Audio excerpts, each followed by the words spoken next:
에베소 1장 9절 말씀 한 절만 보고 또 시작하도록 하겠습니다. 에베소 1장 9절입니다. 시작. 그 뜻의 비밀을 우리에게 알리신 것이요 그 기뻐하심을 따라 그리스도 안에서 때가 찬 경륜을 위하여 예정하신 것이니. 아멘. 이제 때가 찬 경륜에 알자, 이런 제목의 말씀을 나누고자 합니다. 이제 이것은 이제 그 하나님의 경륜의 특성을 이제 3번 정도 나누려고 이렇게 생각하고 있는 거거든요. 지난 시간에는 서론적으로 하나님의 경륜을 알자 이렇게 말씀드렸는데 그 경륜 서론적으로 나눴던 것은 하나님의 예정과 하나님의 작정하심에 대해서 나눴습니다. 그래서 바로 하나님의 경륜은 그의 예정과 작정하심 가운데 그분이 이제 세우신 것이다라고 말씀드렸고요. 이제 그 경륜이 특성이 3가지가 있습니다. 에베소서에 보게 되면 이 경륜이라는 단어를 3번 쓰고 있는데 바로 에베소 1장에 나오는 이제 이 9절에 나오는 경륜에 때가 찬 경륜할 때 이 말씀 한번 나오고요. 또 3장에 보면 또 이제 2절에 은혜의 경륜이라는 표현, 하나님의 은혜의 경륜 이런 표현이 나오게 됩니다. 또 3장 또 뒤에 또 보면 그 비밀의 경륜이라 한 번 더 나오게 됩니다. 이 3번이 나오게 되는데 이 에베소서를 중심으로 해서 하나님의 경륜에 대해서 3번 언급된 말씀 중심으로 이렇게 그 특성을, 하나님의 경륜의 특성을 좀 살펴보려고 이렇게 초점을 두고 나누고자 합니다. 오늘은 먼저 이제 때가 찬 경륜을 알자 이런 제목인데요. 이 때가 찬 경륜을 통해서 하나님의 경륜의 그 특성이 어떤 측면이 있느냐? 하나님의 경륜은 의를 위한 경륜이다. 이런 특성이 있게 됩니다. 의를 이루고자 하시는 하나님의 그 경륜임을 알 수 있다고 하는 결론으로 말씀을 나누려고 생각하고 있습니다. 바로 그런 측면에서 먼저 때에 대해서 성경은 이렇게 말씀하죠. 때와 시기는 아버지께 자기 권한에 두셨으니 너희는 알 바 아니오. 이렇게 사도행전 1장 7절 이렇게 말씀하죠. 때와 시기는 아버지께 주었다는 거예요. 또 마가복음 6장 36절에 보면 그날과 그때는 아무도 모르고 이제 하늘의 천사들도 또 아들도 모르고 오직 아버지만 아시느니라 이렇게 말씀합니다. 근데 이런 말씀 비춰볼 때 바로 그 때와 시기라는 것은 오직 아버지의 고유의 권한에 두고 있는 대표적인 거죠. 바로 그런 아버지의 고유의 권한 안에서 때가 되어서 경륜이 이렇게 완성돼 가고 있는 이런 모습들을 이제 얘기하고 있는 거죠. 그래서 때가 찬 경륜에 대해서 이제 에베소 1장 9절에서는 이렇게 표현하고 있는 거죠. 바로 그런 측면에서 볼 때 이 때라는 것이 굉장히 우리에게는 너무 소중한데 전도서 3장 11절에 보면은 이런 말씀합니다. 하나님이 모든 것을 지으시되 때를 따라 아름답게 하셨고 사람들에게는 영원을 사모하는 마음을 주셨느니라. 그러나 하나님이 하시는 일의 시종을 사람으로 측량할 수 없게 하셨도다. 이렇게 말씀합니다. 그러니까 하나님은 그 때를 따라서 아름답게 하신다는 거예요. 때를 따라서 그러니까 하나님의 때를 따라 아름답게 한다는 말씀 비춰본다면 바로 하나님의 경륜은 아름다운 경륜이다. 이렇게 볼 수도 있는 거죠. 왜? 때를 따라 아름답게 하시는 하나님의 그런 뜻이 분명하지 않습니까? 그런 측면에서 하나님의 그 때를 찬 경륜, 때가 찬 경륜이라는 것은 그 하나님의 경륜에 따라 가게 되면 아름답게 되는 거구나. 이거를 이제 우리는 전도서 말씀을 비춰보면 이렇게 알 수가 있는 거죠. 경륜을 알면 어떤데요? 누가 이런 질문을 합니다. 하나님의 경륜이다, 하나님의 계획이다, 하나님의 작정이다 이런 표현들을 많이 쓰게 되면 마치 거창한 것 같잖아요. 그런데 그런 것들 거창하게 뭐 말하려고 하는 것이 아니라 우리가 점점 성경을 알다 보면 관심이 가고 거기에 우리의 그 믿음에 초점이 맞춰져 가고 있는 것을 보게 되거든요. 그래서 마침내 나누게 되는 건데요. 바로 그런 측면에서 이 경륜을 알게 된다. 하나님의 계획을 알게 된다. 그러면 아름답게 되는 겁니다. 아름답게 되기 위한 겁니다. 또 아름답게 되는 거라고 볼 수밖에 없는 거죠. 그런데 우리가 알다시피 그 경륜을 우리가 공부한 사람들, 많은 사람들이 이런 얘기 합니다. 경륜이니, 어떤 사람은 하나님의 계획이니, 다양한 쪽의 얘기도 합니다. 그러나 그 얘기를 하는 사람들 가만히 보게 되면 아름답게 되지 않는 경우 종종 보게 됩니다. 오히려 그것을 안다는 이유 때문에 거만하게 하고 그것을 안다는 이유 때문에 우쭐해하는 것들을 많이 보거든요. 이건 결코 아니라고 생각합니다. 그건 아름다운 것이 아니죠. 우쭐해하고 거만한 그것은 교만에 해당되는 부분이기 때문에 그것은 아름다운 것이 아닙니다. 그것은 더러워지는 것입니다. 그런 차원에서 볼 때 우리가 하나님께서 이런 세우신 때가 찬 경륜은 하나님이 아름답게 하고자 하는 목표가 분명하고 아름답게 한다는 것. 그리고 더 나가서 이런 그 때를 정해준 이유는 뭐냐? 사람이 그 때에 묶여 있잖아요. 그죠? 사람들은 다 묶여 있는데 그 때에 묶여 있는 사람들이기 때문에 때를 벗어나서 영혼을 사모하게 이렇게 해주셨, 그런 마음을 갖게 해주셨다는 겁니다. 그러니까 우리는 사람은 지금 이 경륜 안에 들어있는데 사람은 때에 묶여 있습니다. 육신의 때가 있기 때문에 육신의 시간상, 육신의 기간 동안에 묶여 있는 것과 똑같은 거거든요. 그런데 그게 오히려 더 영원한 것을 사모할 수 있게 해주시는 계기가 됐다는 것입니다.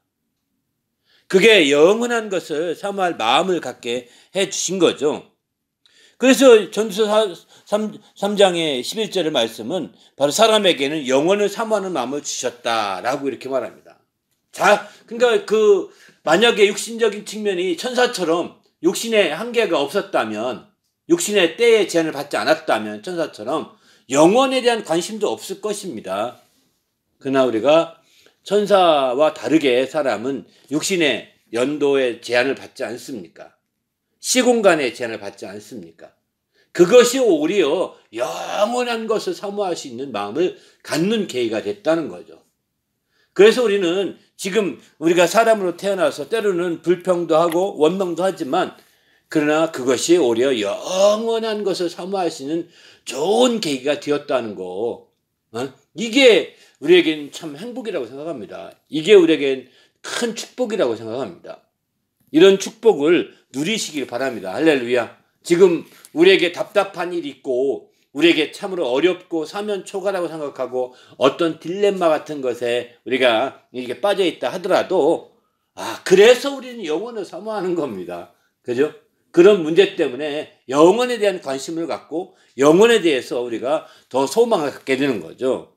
만약 그렇지 아니하고 그렇게 함에도 불구하고 그냥 이게 뭔지를 분별 못하면서 뭉개고 있다면 이 사람은 짐승같이 그냥 사는 겁니다. 짐승처럼 사는 거예요. 거기서 뭉개고 있는 사람이라고 한다면.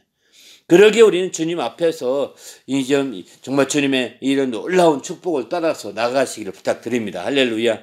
그래서 전서 3장 그럼에도 불구하고 또 한 가지 그러나 여기 3장 11절에 아주 후반부에 보면 이렇게 그러나 하나님이 하신 일의 시종을 사람은 측량할 수 없게 하셨도다. 이 말씀은 굉장히 중요한 것 같습니다. 그러나 이제 우리가 육신의 제한을 받기 때문에 영원한 것에 대한 사모한 마음을 갖게 되었지만 그 영원을 사모하다 보니까 이제 그 하나님의 일의 시작과 끝에 대해서 막 주물럭거리려고 하는 그런 생각을 하고 있다는 거예요. 그러나 그걸 측량할 수 없게 했다는 거예요. 하나님의 시종의 일의 시종을 사람으로 측량할 수 없게 하셨다. 하나님은 그렇게 그 하나님의 일에 대해서 막 주물럭거리지 못하게 했다는 겁니다. 쉽게 말해서. 그런 차원에서 우리는 그 하나님의 경륜이라는 거 우리가 안다고 할 때 이 경륜이 하나님의 일의 시종이 아닙니다. 하나님의 일의 시종이라고 생각해서 마치 하나님 어떤 사람이 그러잖아요. 하나님도 꼼짝 못한다고 내 앞에 오면 이런 식의 얘기는 말도 안 되는 거라고요. 말도 안 되는 겁니다. 하나님의 일의 시종을 측량할 수 없게 했다는 겁니다. 우리가 어떻게 해서 하나님의 계획을 깨닫고 하나님의 그 사도 바울도 로마서 같은 데 보면 하나님의 그 깊은 뜻을 깨달으면서 막 하나님 앞에 감사하고 있지 않습니까? 그게 우리는 감사하면 그 어느 정도로 끝나야지 그것이 내가 다 알았다. 하나님은 이렇게 된 거 분명하다. 이런 식으로 거만스럽게 떠드는 것은 지혜가 결코 아닙니다. 하나님의 경륜을 아는 자들이 더 정말 겸손하고 더 온유한 마음으로 우리가 임하는 것이 가장 중요한 거죠. 그래서 그 시종을 측량할 수 없게 했다고 했으니 내가 아는 건 지극히 적은 부분일 것이다. 이렇게 얘기해 두는 거죠. 우리가 깨달은 것은 지극히 적은 부분일 것이다. 하나님의 일의 시종을 다 측량할 수 없게 하셨다고 했으니까 지극히 적은 부분에 해당되는 것이다. 이렇게 우리가 이해하는 것이 굉장히 중요합니다. 그렇지 아니하고 하나님의 모든 게 다 내 손 안에 있어이다가 아닙니다. 그것은 어리석은 자들이 아주 코미디 하는 것에 불과한 것이죠. 우리는 주님 안에서 하나님 앞에 정말 항상 겸손하고 그 일의 시종을 측량할 수 없게 하셨다고 했어요. 아무리 저는 이제 하나님의 경륜 전체에 대해서 오늘 두 번째 시간이지만 이제 한 30번 정도 나누려고 이미 이렇게 틀을 잡아놨습니다. 30번 정도 나누려고. 이미 틀을 잡아놨는데 30번이 전부가 아니라는 거예요. 지극히 적은 거라는 것이죠. 지극히 적은 것이지 이게 그 시종을 다 측량해서 이제 다 알았다고. 대단하다. 야 이것만 알아봐. 그냥 뭐 해 하는 식이 된다면 이건 지혜가 아닌 거죠. 하나님 일의 시종을 측량할 수 없게 했다. 이렇게 분명하게 성경은 말씀하고 있습니다. 바로 그러나 이런 일을 통해서 중요한 것은 바로 우리가 영원을 사모하고 영원한 것에 대한 더 소망을 갖는 거. 이거는 우리 그리스도인들에게 굉장히 중요한 거죠. 그리고 영원을 소망하는 성도들이라고 한다면 이제 하나님의 일의 시종을 관심을 갖고 거기에 그 시종을 담고 있는 하나님의 경륜에 대해서 관심을 갖고 하는 것은 굉장히 중요합니다. 하지만 그게 전부가 아니라 지극히 작은 부분에 속한 것이라는 것을 전제로 말씀을 드리는 거예요. 정말 하나님의 시종을 다 측량할 수 없게 하셨다고 분명히 언급하고 있기 때문에 우리는 하나님 앞에 자기를 좀 내려놓고 인간적인 그 우쭐함과 인간적인 생각을 내려놓고 우리가 시작해야 되지 않겠는가 이런 생각이 듭니다. 그 다음에 이제 그러면 성경에 이 때를 따라 라는 표현이 여러 번 쓰고 있거든. 때를 따라.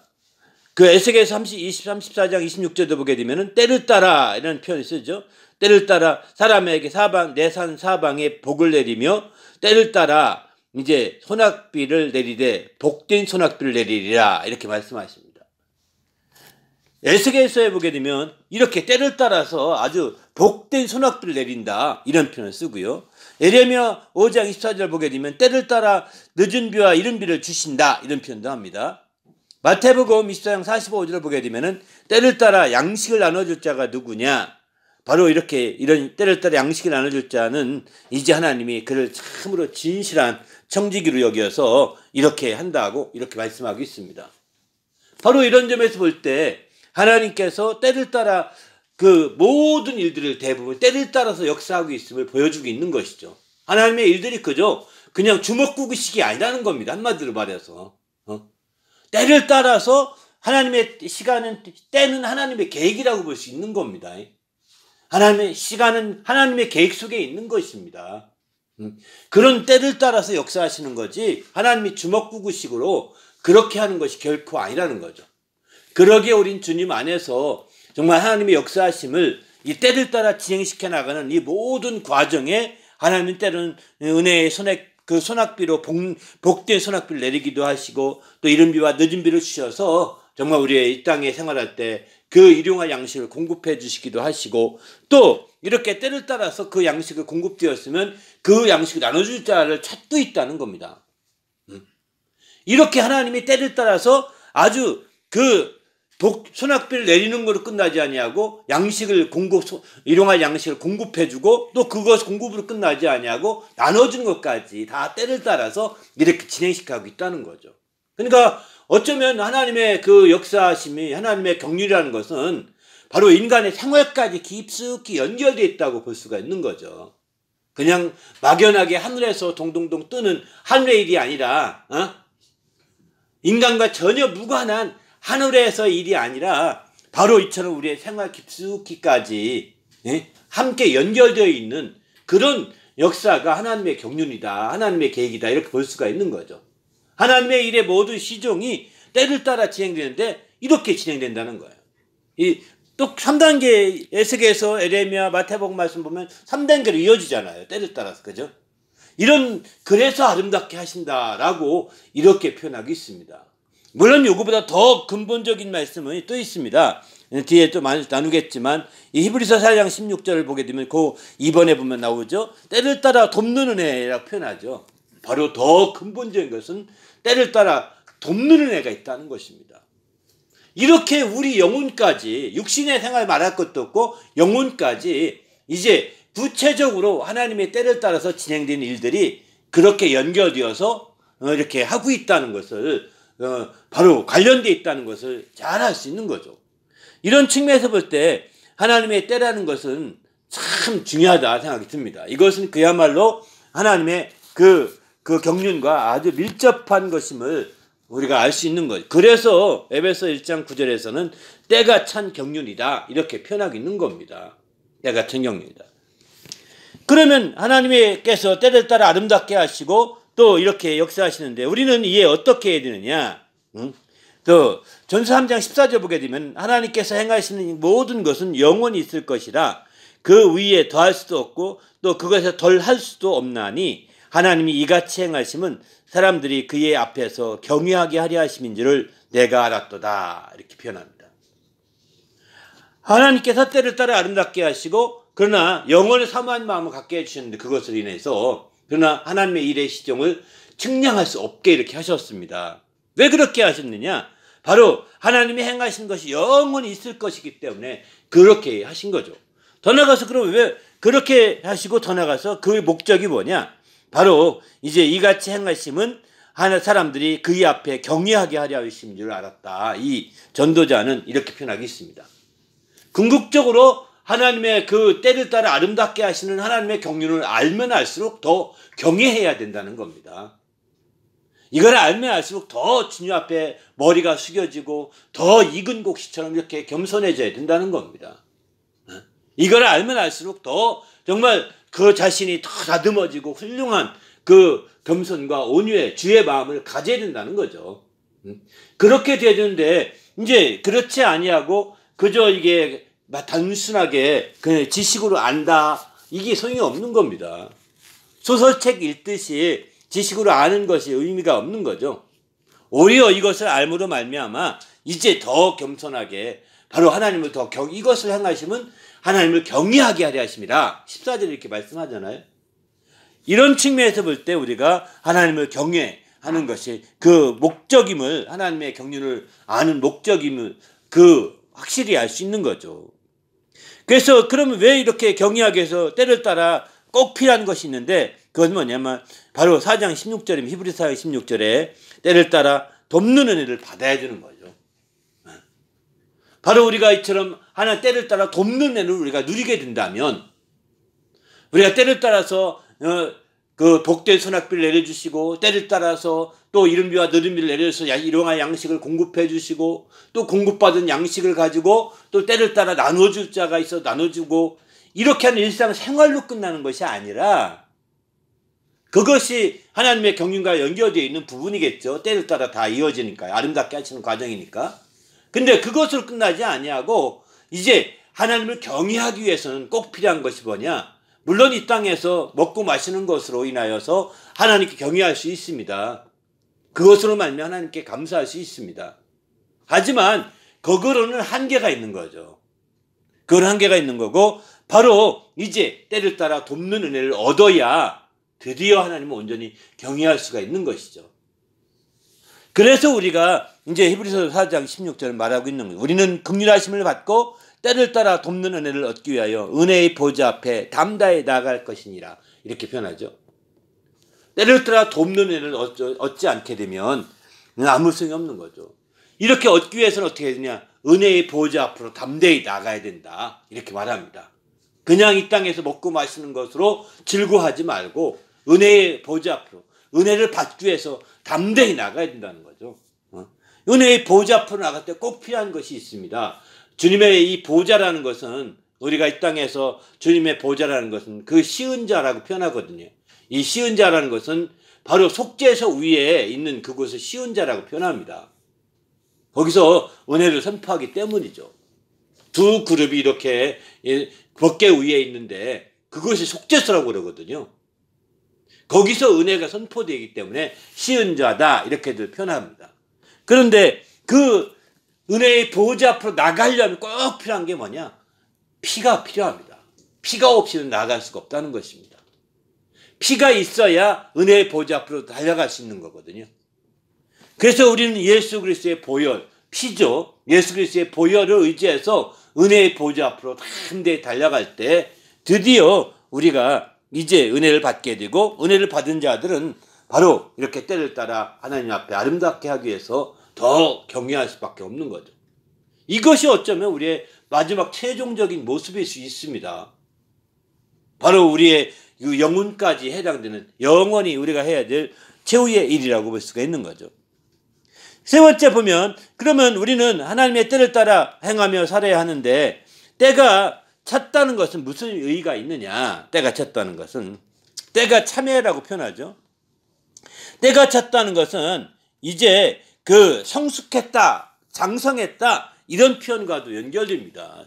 그 갈라디아 4장에 쭉 보게 되면 때가 차면 하나님이 그 아들을 보내사 여자에게서 나게 하시고 이렇게 표현하죠. 또 율법 아래 있는 자들을 속량하시고 우리로 아들의 명분을 얻게 하려 하심이라. 4절 5절에 이렇게 쭉 표현합니다. 때가 차. 그러나 때가 차기 전에 어찌했느냐? 4장 1절 2절 보시죠. 내가 말하노니 유업을 이을 자가 모든 것이 주인이나 어렸을 때 동안에는 종과 다름이 없어서 그 아버지가 정한 때까지 후견인과 청지기 아래 있다가, 이같이 우리도 어렸을 때 이 세상의 초등학문 아래에 있어서 종노릇하였었다. 근데 때가 참에 바로 아버지께서 정한 때입니다. 그 때가 참에 이제 그 어린아이의 일을 벗어버리게 됐다는 거죠. 종노릇하던 후견인과 청지기 아래에서 종노릇하던 그런 어린아이 시절을 벗어나서 때가 참에 바로 하나님이 그때 아들을 보내사 아들로 여자에게 나게 하시고 율법 아래 나게 하신 그것은 율법 아래 있는 자들을 속량하셔서 우리로 아들의 명분을 얻게 하려는 것이다. 이렇게 표현합니다. 그래서 고린도서 13장 11절 보면 내가 어렸을 때는 말하는 것이 어린아이 같고 깨달은 것이 어린아이 같고 생각하는 것이 어린아이 같다가 장성한 사람이 되어서는 어린아이의 일을 버렸노라. 이렇게 표현합니다. 장성한 자가 되어서는 어린아이의 일을 버렸다는 것입니다.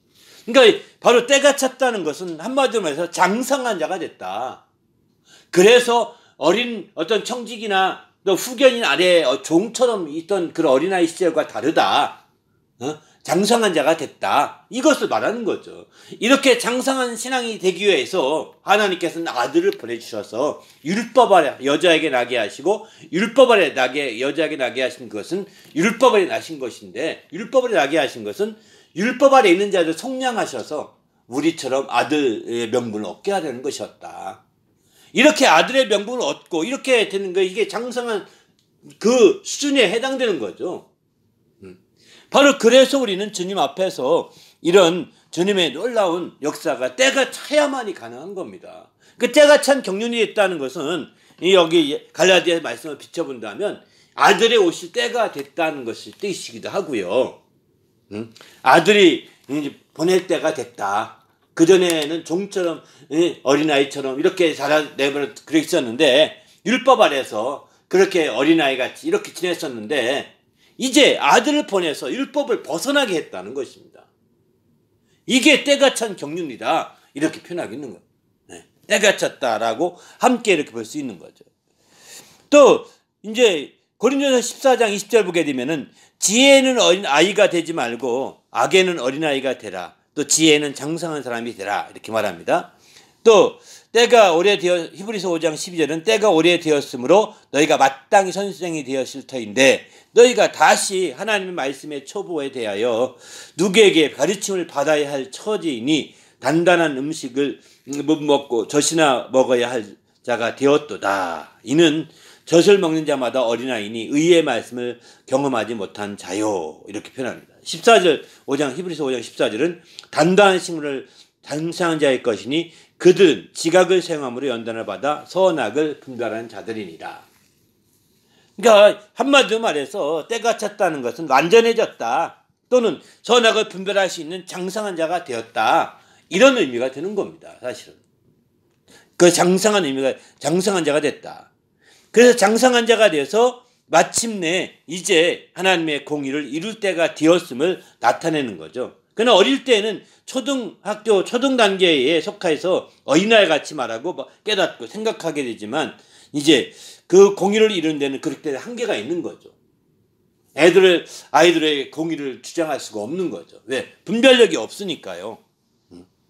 그래서 정한 때까지 후견과 청지가 돼 있게 하셨다라고 이렇게 표현하고 있습니다. 그렇습니다.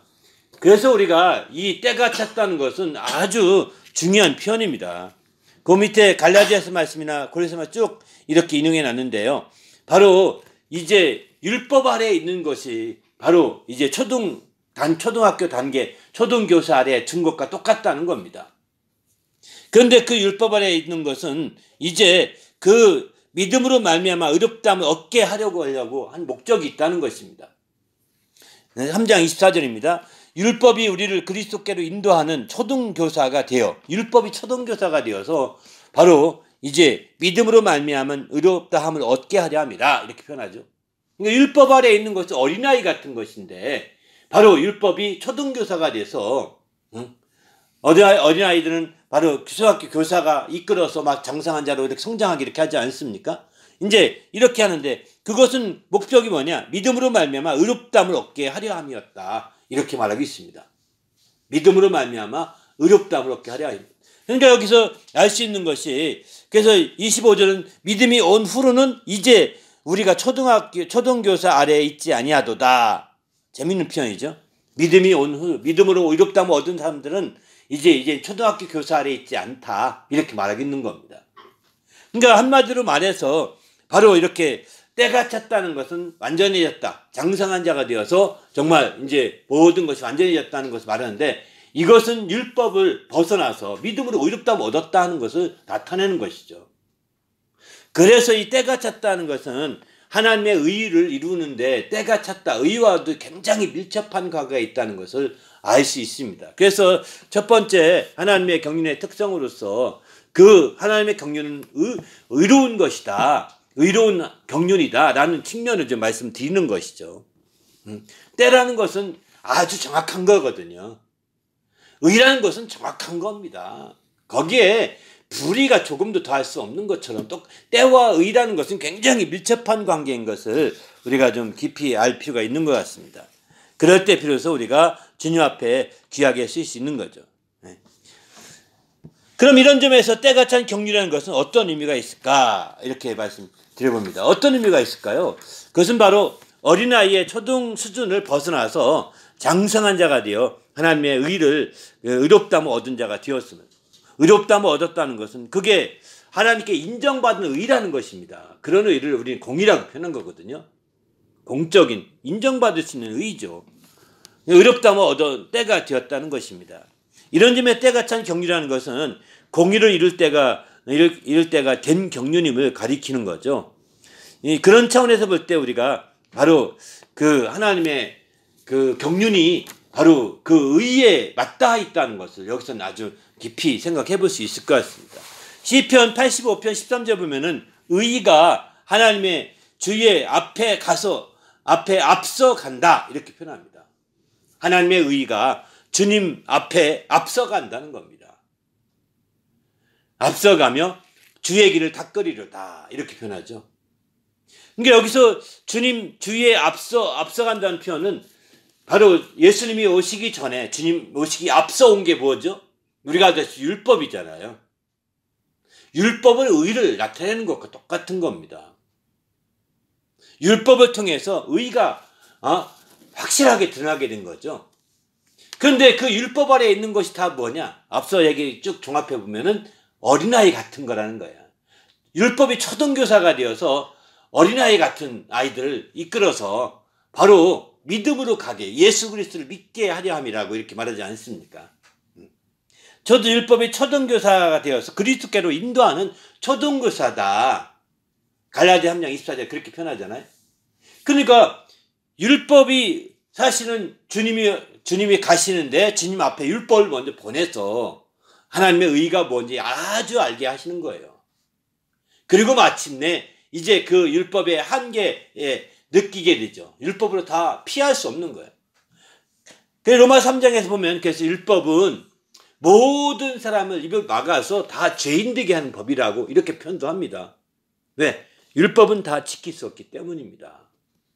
10,000가지 율법이 있다면 9,999가지 지켜도 한 가지 어기면 다 어긴 것과 똑같거든요. 그렇기 때문에 율법 아래에서는 누구도 의롭다함을 얻을 자가 없다라고 율법 아래에서는 그렇게 정의를 내리고 있거든요. 그런 율법을 통해서 의가 앞서가게 되는 거죠. 그래서 주님의 길을 닫게 되는 것이죠. 그래서 그 결과 때가 차서 드디어 이제 이 경륜이, 때가 찬 경륜이 임하게 된 겁니다. 그래서 마침내 이제 율법이 그 초등교사가 되어서 그리스도로 인도해서 드디어 그리스도께 인도된 때가 됐다. 사실 이런 표현이기도 한 거죠. 그래서 어린아이 수준을 벗어난 때가 됐다. 이런 표현이기도 한 겁니다. 그러니까 우리가 하나님의 경륜을 안다는 것은 그만큼 우리가 하나님의 율법에 대해서 율법의 그 한계도 느끼게 되는 거예요. 율법의 그 한계도 느끼고, 율법의 그 저주의 한계, 율법의 그 죄인된 한계, 율법의 그 의의 한계, 이런 걸 다 느끼면서 이제 율법으로 내가 살 수 없구나. 그럼 어떻게 하지? 그럼 나는 이제 율법의 안내를 따라서 그리스도께로 가야 되겠다. 이렇게 되는 것이죠. 율법은 그리스도께 안내하는 초등교사와 같다라고 이렇게 표현하고 있지 않습니까? 갈라디아서는. 그러니까 초등교사처럼 정말 아이들을 교육시켜서 한 단계 진급시키듯이 말이죠. 율법이 진급시키기 위한, 그리스도께로 진급시키기 위한 거라는 거예요. 다시 말해서 더 성장하게 하기 위한 것이죠. 장성한 자가 되게 하기 위한 것이라는 것을 이렇게 말씀하고 있습니다.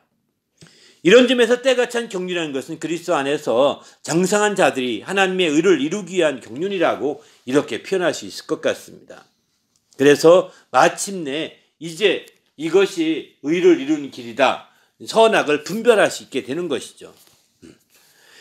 그렇다면 때가 찬 경륜이라고 할 때 경륜이라는 것은 본문에서는 무엇이라 이렇게 할 수 있을까요? 이렇게 이제 얘기했는데 바로 여기 본문의 그 11절 보게 되면 이런 표현, 모든 일을 그의 뜻의 결정대로 일하시는 이의 계획을 따라 우리가 예정을 입어 이렇게 했는데 사실은 여기 때가 찬 경륜의 가장 경륜을 설명한 단어가 그 11절의 그 전반부에 나오는 것 같습니다. 모든 일을 그의 뜻의 결정대로 일하시는 이의 계획이라고 볼 수 있는 거죠. 이게 경륜이라고 보시면 됩니다. 모든 일을 그의 뜻의 결정대로 일하시는 이의 계획. 그게 이제 바로 무엇보다도 그것을 우리는 이제 경륜이라고 볼 수 있는 것이죠. 그래서 이 경륜이라는 것은 원래 헬라어로 본다면 오이코노미아라고 이렇게 표현하는데, 오이코노미아라는 것은 오이코스라는 게 집입니다. 노모스라는 것이 이제 율법이라는 뜻입니다. 법규, 이게 노모스, 계명, 법규 이런 뜻이거든요. 그러니까 이 두 합성어인데 그러니까 하나님의 집에 어떤 법규, 하나님의 집에 어떤 기준으로 세우는 어떤 집에 되게 집의 규칙이라고 그럴까요? 뭐라고 할까요? 집에 좋은 집안에 이런 게 있습니다. 예를 들면 경주채 씨 집안에 아주 유명하지 않습니까? 경주채 씨 집안에 6가지의 가훈이 있다고 합니다. 6가지. 그 가훈을 따라서 그들은 이제 했기 때문에 200년, 300년 이상을 계속 병자호란 이후에 계속해서 그 부를 유지했다고 하는 거죠. 경주채 씨가. 그렇게 오랫동안 부를 유지한 그 어떤 가문이 없다고 합니다. 일반적으로. 부자는 우리말에 그러죠. 3대 못 간다. 이러지 않습니까? 그런데 부자가 오랫동안 부자가 되려면 경주채 씨와 같은 그 분명한 내규가 있어야 되는 거예요. 그 집안에. 이런 것과 똑같이 하나님의 집안에 오이코스는 집이란 뜻이거든요. 집 혹은 가정 이렇게 해석할 수 있겠죠. 노모스는 이제 법 또는 이제 계명 혹은 내규 이런 뜻일 것입니다. 바로 이런 그 두 개 합성어니까 하나님의 집안의 내규라고 볼 수 있는 거죠. 하나님의 가정의 내규라고 볼 수 있는 거죠. 하나님의 뭐 가정이라고 판단하는 것은 너무 표현 어떨지 모르겠는데 집안의 내규라고 볼 수 있는 거죠. 성경에는 그 권속이라는 단어를 쓰는데 하우스홀드라는 단어를 쓰거든요. 집안 식구란 뜻이거든요. 하우스홀드. 그러니까 바로 여기도 이제 이 하우스홀드와의 개념으로 이해하시면 좋을 것 같습니다. 바로 하나님의 집안의 그 내규 이렇게 보시면 어떨까 이런 생각이 듭니다. 바로 그래서 우리는 이 단어를 통해서 알 수 있는 것은 바로 하나님의 아버지로 모시고 있고 아들이 계시고 또 우리는 그의 형제들이고 함께한 그 집안에서 진행되고 집안에서 운영되는 집안에서 실행되는 모든 것의 기준으로 세워진 그런 것들을 경륜이다라고 원어적인 면에서는 그렇게 이해할 수 있는 것이죠. 그러니까 그것은 누가 세웠겠느냐? 아버지께서 세우신 거죠. 아들이 세울 수 없는 거 아니겠습니까? 아버지께서 세우시고 그 처음 조상이 세우시고 그것이 대를 이어서 경주체 씨는 이어진 거죠. 경주체 씨 가운데 그런 이어져서 그렇게 된 데는 이렇게 말합니다. 경주체 씨는 정치와 경제를 분리시켰습니다. 이 사람들은. 그 사람들은 과거는 보되 진사시험 이상은 보지 말아라. 과거는 합격할 때 맨 밑에 급이 진사시험이라고 합니다. 그 다음에 올라가야 이제 진짜 정부 고관이 되는 거거든요. 거기서 머물러라. 왜? 정부 고관이 되면 정치 영향을 받거든요. 이 정치와 경제를 분리시켜야 되는 거예요, 사실은. 더 나아가서는 이제 그 집안에 또 재밌는 그 가운 중에 한 가지가 이제 가뭄 때는 땅을 사지 말아라. 가뭄 때. 왜냐면 그리고 가뭄 때는 땅을 사지 않은 이유가 가뭄 때는 먹고 살기 힘들거든요. 그러니까 땅을 다 헐값에 놓는다는 거예요. 그러면 조금만 비싼 값에 다 살 수 있기 때문에 더 큰 부자가 될 수 있는데 아니라는 거예요. 더 나가서 사방 백리 안에는 굶어 죽는 자가 없게 해라 이런 얘기도 있다고 합니다. 그러니까 이 경주체 씨 같은 경우에 아주 그 신임을 많이 받게 되는 거죠. 동네나 그 사방 백리로부터 다 도움받은 사람들이 많기 때문에 옛날에 동학혁명이 일어났을 때 동학난이 일어났을 때 그 동학난은 오늘날로 말하면 공산당과 비슷한 것 같아요. 이렇게 세상이 뒤집어지는 거거든요.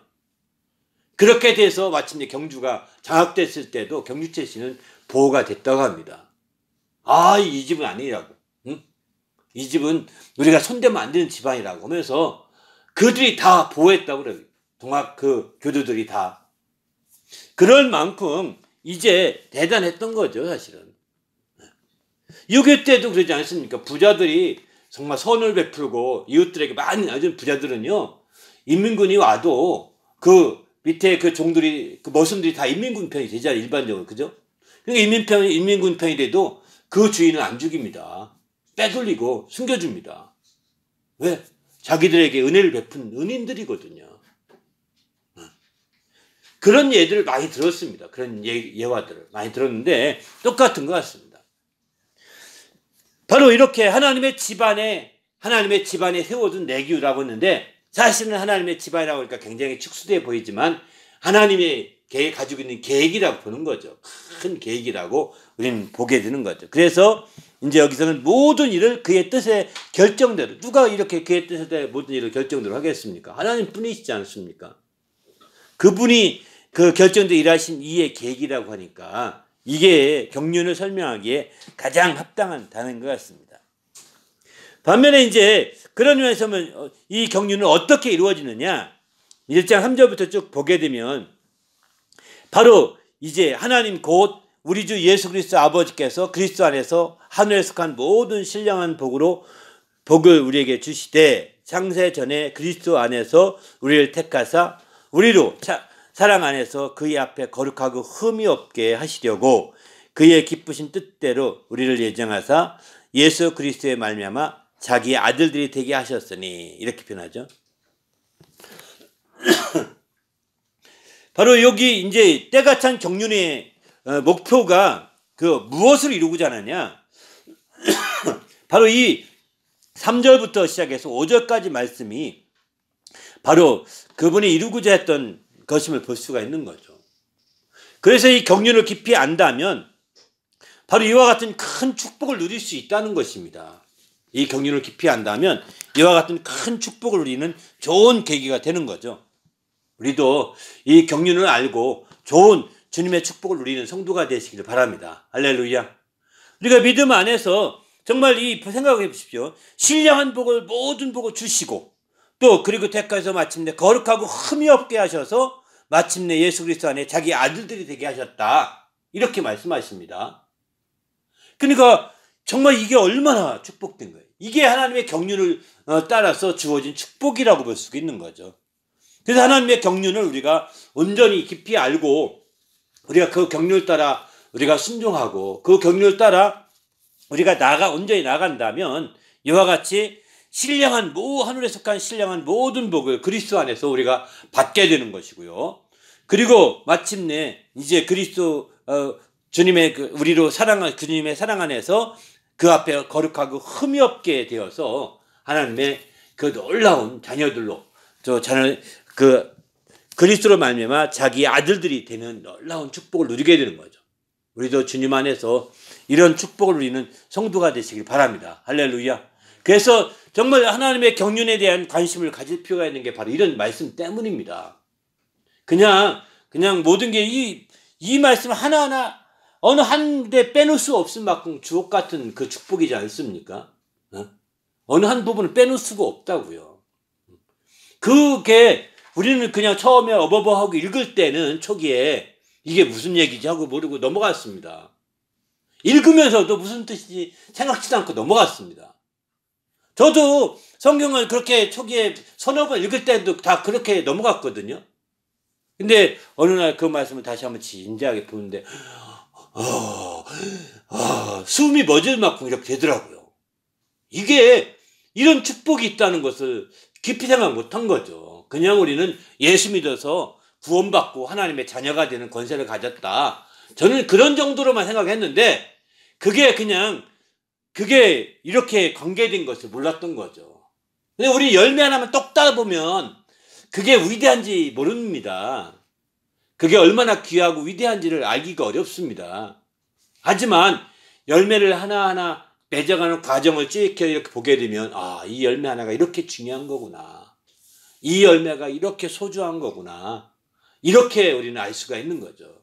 제가 그래서 이제 여기서는 이제 특성 부분에서 3번 나누는데 뒤에 보면 이제 한 23번 정도는 하나님의 경륜에 있어서 핵심 요소를 21가지를 이렇게 쭉 선정을 했습니다. 그 중에서 맨 3파트로 나누는데 하늘은 하늘편, 하늘에 속한 요소들 쭉 7가지 나누고요. 그다음 세상에 속한 요소들 7가지 나눴습니다. 그 다음에 한 편은 우리 편이라고 했는데 우리 편. 이게 무슨 뜻이냐면 우리에게 축복으로 주어진 것들을 쭉 나누고자 했던 거죠. 바로 하나님의 축복, 경륜을 안다면 바로 우리에게 그런 축복이 주어진다는 거예요. 그런 축복을 우리가 안다면 정말 그 하나님의 경륜을 통해서 바로 이런 여러 가지 요소들을 더 확실하게 알 수 있는 좋은 계기가 되는 거죠. 우리 모두도 주님 안에서 이렇게 하나님의 놀라운 축복을 누리는 성도가 되시길 바랍니다. 그 축복 중에 대표적인 것이 여기 오늘 에베소 1장에 잘 나오고 있는 거예요. 3절 이하에서. 바로 하나님이 하늘에 속한 모든 신령한 복으로 복을 주실 때 그 복을 얻을 수 있는 자격이 되게 하시려고 거룩하고 흠이 없고 이제 깨끗하고 이렇게 하게 하셔서 마침내 자기의 그리스도로 말미암아 자기의 아들들이 되게 하셨다고 이렇게 말씀을 하십니다. 놀랍죠? 이를 위해서 때가 찬 경륜을 위해서 어떻게 해강하고자 하였느냐? 바로 이를 위해서 가장 중심은 에베소 1장 7절에 이제 얘기합니다. 우리는 그리스도 안에서 그의 은혜의 풍성함을 따라 그의 피로 말미암아 속량 곧 죄의 사함을 받았느니라 이렇게 말씀하죠. 바로 앞에 보면 이제 3절 하반절에 보면 바로 신령한 복을 보고 주시되 4절에 보면 창세전부터 쭉해서 그의 사랑 안에서 그 앞에 거룩하고 흠이 없게 하시려고 이렇게 하셨다고 표현하죠. 4절에 거룩하고 흠이 없게 하시려고 하셨면서 자녀가 그래서 마침 자녀가 되는데 그것이 되기 위해서 꼭 필요했던 것이 1장 7절이었던 거죠. 우리는 그리스도 안에서 그의 은혜의 풍성함을 따라 그의 피로 말미암아 속량 곧 제사함을 받았느니라. 이렇게 말합니다. 속량 곧 제사함을 받았느니라. 고린도서 1장 14절에 보면 그 아들 안에서 우리가 속량 곧 제사함을 얻었도다. 이렇게 표현합니다. 속량 곧 제사함을 얻었도다. 바로 로마서 6장 23절 보면은 죄의 삭은 사망이요 하나님의 은사는 그리스도 예수 우리 주 안에서 있는 영생이라. 이렇게 표현하죠. 여기서 속량과 제사함은 정확한 의미는 다릅니다. 속량과 제사함을 여기 이퀄 시켰잖아요. 같은 것으로. 그죠? 그런데 속량이라는 것은 뭐냐면 빚을 갚아주는 게 속량이거든요. 빚을 갚아주는. 빚이 많게 되면 빚을 못 갚게 되면 종으로 그냥 팔려가게 됩니다. 그 종이 자유를 얻게 하려면 빚을 대신 갚아줘야 되거든요. 그리고 마침내 그게 속량이라고 표현합니다. 성경에서 말하는 속량은. 그런데 제사함을 속량이라고 표현합니다. 왜 그럴까요? 응? 제사했다. 예수의 피로 제사했다. 우리는 그렇게 다 알지 않습니까? 아니, 우리는 죄 때문에 죄의 노예가 된 거, 죄의 종이 된 거거든요. 왜냐하면 죄의 값을 우리가 다 지불하지 못했기 때문입니다. 이렇게 이해하셔야 됩니다. 죄를 졌으면 죄의 값을 지불해야 죄로부터 벗어날 수 있고 자유할 수 있는데 죄의 값을 지불하지 못하니까 대신 우리는 죄의 종이 되고 만 거예요. 그래서 죄의 종이 돼서 항상 죄 때문에 끌려다니고 이렇게 되었거든요. 그런데 우리 주님이 오셔서 그 피로 죄의 값을 지불해 하신 거죠. 죄의 값은 사망이기 때문에 주님이 죽으셔야 되는 거예요. 죽으셔야 되는 거예요. 죽으시되 우리가 왜 그러면 주님이 죽으심이라고 표현 안 주고 피라고 표현하잖아요. 그죠? 피를 보인다는 것은 죽음을 나타내는 거거든요. 그래서 주님이 죽으실 때 유난히 강조하는 것이 물과 피를 다 쏟으셨다. 이렇게 강조하시고 또 손에 못 자고 손에서 피를 흘리시고 또 거기다 창까지 가슴에 찔러서 창자국으로 물과 피를 다 쏟으셨다고 하지 않습니까? 그래서 마침내 피가 완전히 쏟아져서 죽은 거예요. 피가 피부적으로 죽은 거거든요. 죽음은 피를 보인다는 건 죽음을 의미하는 거예요. 그래서 대신 그 죄의 값은 사망인데 바로 이 사망, 죽음을 나타내는 피로 죄의 삭슬, 죄의 값을 지불한 거죠. 그래서 마침내 속량이라는 말을 쓰고 그게 제사함이라고 같이 쓰는 것입니다. 정확한 그러나 문자적인 의미에서 속량은 바로 빚을 갚아주는 것입니다. 빚을 갚아주는. 그래서 빚 때문에 노예가 된 자들을 풀어주기 위해서 빚을 대신 갚아주는 것입니다. 이게 속량인데 이제 바로 죄를 지은 자들이 죄의 값을 다 갚아서 죄의 종으로 벗어나야 되는데 죄의 값을 못 갚아. 갚으려면 자기가 죽어야 되거든요. 죽어야 되는데 죽음으로 끝나버리는 거죠. 누가 대신 죽음을 지불해줘야 되는데 나를 하려고 누가 죽을 자가 있겠습니까? 근데 그가 죽을 자가 죽어줘도 소용이 없습니다. 왜? 그도 여전히 죄인이기 때문이겠죠. 그러니까 죄가 없는 분이 죽어주셔야 되는 겁니다. 죄가 없는 분이. 바로 예수께서 그래서 정말 무지하신 예수님이 죽으시는 거죠. 예수님이 무지하다는 증거가 뭘까요? 그것은 부활하신 거죠. 하나님은 의로우신 하나님이신지라 예수님이 죽으심까지 지켜봤습니다. 그런데 예수님이 죽으신 거 보면서 과연 저게 백성의 죄를 지고 죽은 건지 자기 죄를 죽은 건지 주님이 의로우신 아버지는 잘 판단하지 않겠습니까? 근데 자기 죄로 죽은 게 아닌 걸 분명했어요. 그래서 아버지께서는 그를 살리신 것이죠. 그래서 주님이 부활하신 것은 우리가 속죄함, 곧 제사함 받았다는 확실한 증거가 되는 겁니다. 바로 여기서도 이제 이렇게 우리가 모든 신령한 복으로 복을 주시고 또 그리스도로 말미암아 자기의 아들들이 되게 하시려고 하셨대. 가장 중요한 것은 거룩하고 흠이 없게 하는 거거든요. 거룩하고 흠이 없게 하려면 속량을 해서 제사함이 있어야 되는 겁니다. 그래서 이제 7절에서는 그걸 강조하고 있는 거죠. 마침내 이제 강조하면서 제사함에 대해 초점을 두고 8절에 보면 이는 모든 지혜와 총명을 우리에게 넘치게 하사, 이렇게 제사함을 주신 것은 바로 모든 지혜와 총명을 우리에게 넘치게 하사 그 뜻의 비밀을 우리에게 알리신 것이었다. 그러니까 제사함을 주신 것 자체가 그 뜻의 비밀을 알리신 것이라는 거예요. 그 하나님의 그 피를 다 보이신 것은 그 뜻의 비밀을 알리신 것과 똑같은 것이죠. 그리고 그의 기뻐하심을 따라 그리스도 안에서 때가 찬 경륜을 위해서 이것이 다 예정하신 것이었다. 이렇게 말하는 거죠. 그런데 이제 그 목적이 뭐냐? 바로 하늘에 있는 것이나 땅에 있는 것이 다 그리스도 안에서 통일되게 하려 하심이라 라고 이렇게 표현하고 있습니다. 그 목적이. 여기 에베소 1장 10절에 이렇게 표현하는데 표준 새번역에 보게 되면 에베소 1장 10절 이렇게 번역했습니다. 때가 찬 경륜이라는 말씀을 뒤로 붙였습니다. 하나님의 경륜은 때가 차면 하늘과 땅에 있는 모든 것을 그리스도 안에서 그분을 머리로 하여 통일시키는 것입니다.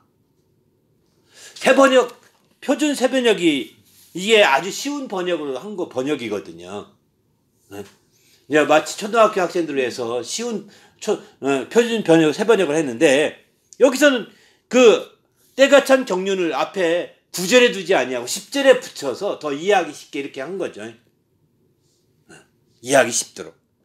하나님의 경륜은 때가 차게 되매 이제 하늘과 땅에 있는 모든 것을 그리스도 안에서 그분을 머리로 하여 통일시키는 것이다. 그러니까 하나님의 경륜이 때가 차게 되면 드디어 하늘과 땅의 모든 게 다 하나가 되는 것이죠. 하나로 통일되는 것입니다. 놀라운 일이죠.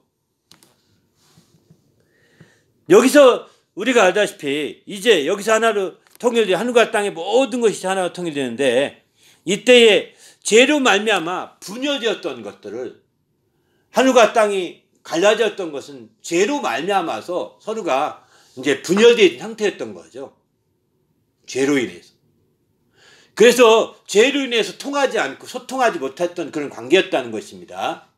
그런데 드디어 예수님이 오셔서 속죄하고 총량해서 제사함으로 말미암아 마침내 이제 하늘과 땅이 하나로 소통하게 되었다는 것이죠. 지금 남한과 북한이 이제 휴전선에 있어서 소통이 안 되지 않습니까? 끊어놨잖아요. 근데 그것이 소통되는 것이 통일이라고 표현하지 않습니까? 이렇게 되는 것처럼 하늘에서는 하나님의 뜻이 이루어지는데 땅에서는 그분의 뜻이 안 이루어지는 이유가 뭘까요? 그것은 뭐냐면 죄 때문인 거죠.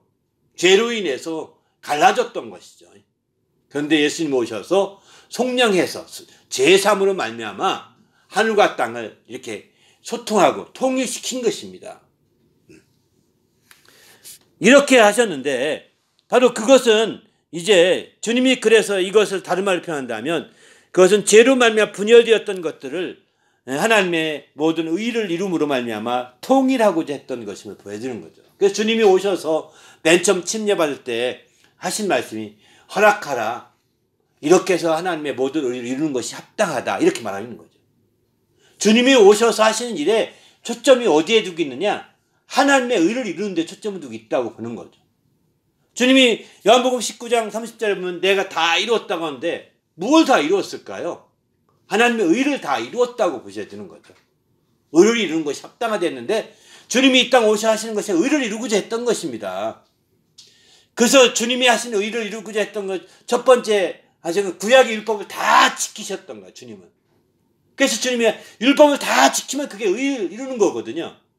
그래서 주님은 로마서 보게 되면은 로마 10장 4절 보면은 주님은 모든 믿는 자들의 의를 이루기 위해서 율법이 마침이 되셨다. 이렇게 말하거든요. 율법을 다 이루셨다는 것입니다. 마태복음 5장에도 보면 내가 율법이나 선지자를 피하러 온 줄 생각하지 마라. 바로 내가 완전하게 하려고 왔다. 마침 율법을 이루려고 왔다는 것입니다. 이렇게 해서 율법을 이루고 마침 율법이 마침이 되어서 이제 그릇뿐만 아니라 이제 모든 일을 속량하셔서 완전히 하늘과 땅을 하나로 이렇게 통일시키는 것이죠. 이게 하나님의 경륜이 이루고자 하는 취지인 건데, 그 중심에 뭐가 있느냐? 때가 찬 경륜이 있다는 것입니다. 그 때가 찬 경륜은 바로 하나님의 의를 초점 두고 의를 이루고자 하는데 굉장히 중심을 두었던 것임을 여기서는 잘 알 수가 있는 거죠. 그래서 그 하나님의 경륜이 때가 차면 마침내 의를 이루게 되고, 주님은 그래서 침례요한 앞에 서면서 침례요한이 주저주저 하게 되니까 오히려 내가 죄인이고 당신 앞에 내가 침례를 받아야 됩니다. 그때 침례요한이 푼 침례의 특징이 뭐냐면 죄인입니다 라고 죄인임을 인정하는 침례거든요. 죄인임을 인정하는 침례입니다. 예수 그리스도의 침례는 바로 예수 그리스도의 부활에 연합하는 침례거든요. 좀 다릅니다, 성격이. 그러나 침례 요한의 침례는 죄인입니다 라고 죄인들 다 주님이 오시기를 다 예비하기 위해서 죄인임을 다 고백하게 하는 거거든요. 그러니까 죄인임을 고백하면 그 중에 죄인이 아닌 분이 계시는데 반드시 그분도 오실 것이다 라고 안 거예요. 근데 어느 날 이렇게 침례를 주고 있는데 자기 앞에 선이가 보니까 이분 죄가 없는 분이셔. 왜? 자기가 침례 받을 때, 침 베푼다, 주님의 계시를 받을 때 이제 머리에 비둘기가 성령 임하시고 또 이런 분을 있는데 그가 바로 그이라 이렇게 했기 때문인 거죠. 근데 그분이 그런 분이셨던 거예요. 그래서 내가 침례를 오히려 받아야 됩니다 라고 주저주저 하니까, 아니다, 이제 허락하라, 이렇게 모든 것 협력해 모든 의를 이루는 것이 합당한 것이다 라고 이렇게 말하게 되죠. 그래서 침례를 베풀게 됩니다. 그때 주님이 침례 받았다는 뜻은 무엇을 의미할까요? 주님이 이제 공식적으로 죄인은 아니지만 죄인, 모든 인류의 죄를 뒤집어 써서 죄인으로 사시는 것을 나타내는 거죠. 그 전까지는 무지한 자로 사셨습니다. 그 뒤부터는, 침례받은 이후부터는 모든 인류의 죄를 대신 그가 대속하기 위해서, 속량하기 위해서 그는 죄인된 삶을, 그 죄를 지어서 죄인됨이 아니라 대신 죄를 짊어진 삶을 살기 시작하게 되는 거죠. 그래서 죄를 짊어진 삶을, 죄인들 모든 인류의 죄를 짊어진 삶으로 말미암아 그는 이제 마침내 공생애가 시작되는 겁니다. 그래서 공생애라고 표현하게 되는, 공적인 생애가 시작되는 거죠. 공생애가 시작되기 전에 그의 사적인 생애는 그는 율법을 다 지켰고 말씀대로 다 살았건 바로 죄가 없는 죄인으로, 무죄한 사람으로, 무죄한 분으로 사신 거예요. 죄가 없이, 죄를 짓지 않고. 우리처럼 정말 아무리 멋진 여자가 지나가도 저 사람 예쁘다 이런 소리도 안 했을 것입니다. 그분은. 아무리 맛있는 음식이 있어도 저거 한번 먹을까? 쓱 가져다 먹지 않았을 것입니다. 탐심이 없었을 거라는 거예요. 한마디로 말해서. 탐심만 가져도 도둑질한 거라고 하지 않습니까? 주님이 그렇게 언급하시잖아요. 미워한 적도 없을 것입니다. 그러니까 이렇게 주님은 완벽하게 율법을 다 지키셔서, 그래서 주님은 공생애 내내 안식일이면 꼭 안식일을 다 지켰습니다. 절기마다 예루살렘 올라갔습니다. 안식일의 절차를 따라서 12살 되던 애는 예루살렘 올라가서 결례를 다 했습니다. 정결례라고 그러죠. 이거 다 행했습니다. 물론 당연히 그분은 할례도 받았겠죠. 이렇게 다 모든 걸 다 지켰어요, 그분은. 그런데 이렇게 하신 것은 율법의 마침이 되게 하시려고, 율법을 다 이루시려고 하신 것이죠. 그리고 마침내 그분은 이제 그 율법 아래 있는 자들을 속량하기 위해서 그들의 죄를 대신 짊어지시고 이제 주님 앞에 나갔던 것이죠. 그리고 마침내 죄인들 모든 인류의 죄를 대신 짊어졌기 때문에 대신 죽을 수밖에 없었습니다. 그래서 침례 요한이 그를 이렇게 세상 죄를 지고 가는 하나님의 어린 양이다 라고 예수님을 이렇게 증언하게 됩니다. 세상의 죄를 지고 가는 하나님의 어린 양이라는 겁니다. 바로 어린 양처럼 죽게 될 것을, 죄를 대속해서 죽게 될 것을, 대속제물로 죽게 될 것을 나타내고 있는 대표적인 증언이죠. 바로 이렇게 해서 마침내 우리 주님이 그래서 마침내 이 죄를 다 없이 하심으로 하늘과 땅을 완전히 다 소멸하게 되었음을 이렇게 표현해주고 있습니다. 그러면 하나님의 때가 찬 경륜이 온전히 이루어지게 되면 어떤 역사가 펼쳐지게 될까요? 그랬거든요. 하나님의 그 경륜이 온전히 이루어지고 어떤 역사가 펼쳐지느냐? 바로 1장 6절 말씀 보시면 좋을 것 같습니다. 바로 이는 그가 사랑하시는 자 안에서 우리에게 거저 주신 바 은혜의 영광을 찬송하게 하려는 것이다. 이렇게 표현하죠. 또 1장 12절도 보면은 이는 우리가 그리스도 안에서 전부터 바라던 그의 영광의 찬송이 되게 하려 하심이라. 은혜의 경륜이 이루어지게 되면 하나님의 영광이 찬송받게 되는 것이죠. 한마디로 말해서. 은혜의 영광을 찬송한다는 것입니다. 은혜를 찬송하는 것이 아니라 은혜의 영광에 초점 두고 있다는 것입니다. 하나님의 영광, 은혜 경륜이 이루어지는 날에 우리의 사람들은 은혜로 말미암아 영광을 찬송하게 되어서 은혜의 영광이라고 이렇게 표현을 쓰거든요. 그런데 뒤에 보게 되면 여기서는 영광의 찬송이 이렇게 표현하죠. 바로 전에 바라던 그 영광의 찬송이 되게 한다. 영광의 찬송이라는 겁니다. 그러니까 다시 말해서 이제 그 하나님의 경륜의 핵심적인 요소 맨 마지막 21번째로 영광을 다루고 있거든요. 바로 하나님의 경륜은 바로 이런 영광에 초점을 두고 있다는 것을 성경을 여러 번 읽으면서 이제 결론은 그거였습니다. 하나님의 경륜은 영광을 드러내고자 하는 것이었구나. 그 영광이 찬송받게 하려는 것이었구나. 그래도 오늘 이 본문도 분명히 말하지 않습니까? 다른 게 있지 않은 거예요. 다시 말해서 하나님의 경륜을 우리가 깊이 안다면 그 영광을 가까이 하게 되고 하나님의 경륜을 깊이 하게 되면 그 영광을 누리게 되고 하나님의 영광을 더 깊이 알면 알수록 영광을 더 가까이 가고 영광을 더 높이고 영광을 찬송하고 영광을 이제 더 존귀 여기도록 하는 일에 우리가 함께 하게 되는 것이죠. 이거는 말할 수 없는 축복입니다. 이거는 우리에게 주어진 이루 말할 수 없는 축복이라는 겁니다. 근데 이렇게 그 영광을 그렇게 우리가 알아야 되는데 그렇게 알지 못하고 있다는 데 이제 가장 큰 아쉬움이 있습니다.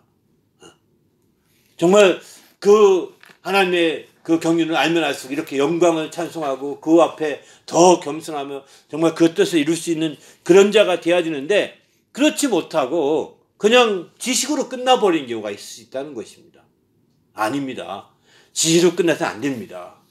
그 경륜을 알면 안다면 더 하나님 앞에 이렇게 영광을 돌리는 그런 성도가 되시기를 예수님의 이름으로 축원합니다. 할렐루야. 그래서 앞서 85장 13절 보면은 의가 주의 앞서 가며 주의 길을 닦으리로다. 이렇게 말하지 않습니까? 하나님의 의가 바로 주님 앞서서 먼저 막 의가 가서 의가 앞질러 역사하는 겁니다. 그래서 마침내 주님의 길을 닦고 그 마침내는 영광을 찬송하게 되는 거죠. 바로 의가 앞서가서 주의 길을 닦아가는 일련의 과정이 경륜이라고 보셔야 되는 거죠. 쉽게 말해서. 제가 일부러 이 말씀을 여러 번 이용하는 이유가 그겁니다. 의가 주님을 앞서가서 바로 주님의 길을 닦아가는 과정이 이게 이제 사실은 경륜의 한 부분인 거예요. 경륜에 속해 있는 것이죠. 그래서 시편 89편 19절 14절 보면은 의와 공의가 주의 보좌의 기초라 이렇게 표현하고 있거든요. 주의 보좌의 기초라는 것입니다. 그래서 우리는 주님 앞에서 정말 하나님의 의의 역사를 여기서는 더 깊이 할 수 있고 또 이제 하나님의 경륜 전체가 여기서도 이제 때가 찬 경륜을 하나님의 의의 경륜이다 이렇게 얘기하면서 말씀을 드렸지만 하나님의 경륜 전체가 진짜 의의 경륜, 의를 이루는 경륜입니다. 다 의와 연관되어 있고 다 의와 깊은 관련이 있음을 보게 됩니다. 하나님의 의와. 그래서 의의 역사를 이루는 전 과정이 하나님의 의의 역사의 전 과정이 사실은 이제 하나님의 경륜이다 이렇게 말할 수도 있는 거죠. 이 부분에 대해서는 아마 이제 이 기초편을 좀 지나서 본론에 들어가면 더 나누려고 합니다. 아무튼 주님 안에서 우리가 더 주님 앞에서 하나님의 경륜이 정말 이렇게 때가 찬 경륜이 하나님의 의를 이루고자 하는 하나님의 놀라운 역사였다는 거 다시 한번 생각하면서 정말 그 의를 이루고자 하는 강렬한 마음 또 이 때가 찬 경륜이 더 온전히 이루어지면 질수록 궁극적으로는 뭐냐? 영광을 높이고 영광을 찬송하게 된다는 거. 오늘 본문의 말씀처럼 영광을 찬송하게 되기 때문에 우리가 하나님의 경륜을 알면 알수록 영광을 가까이 하게 되고 하나님의 경륜을 깊이 누리면 누릴수록 이제 영광을 더 높이는 그런 사람이 되는 것이고 영광을 더 찬송하며 영광을 기리는 그런 성도가 될 수 있는 거죠. 우리 모두가 하나님 앞에서 이렇게 영광을 높이며 하나님 영광을 기리는 그런 성도가 될 수 있도록 하나님의 때가 찬 경륜을 더 깊이 알기를 예수님의 이름으로 축원합니다. 할렐루야. 함께 오늘 말씀 생각하며 기도할 때 우리가 온전히 주의 뜻대로 이렇게 살도록 인도해 주시고 주의 말씀을 따라 온전히 새롭게 될 수 있도록 인도해 달라고 간절히 합심해서 기도하겠습니다.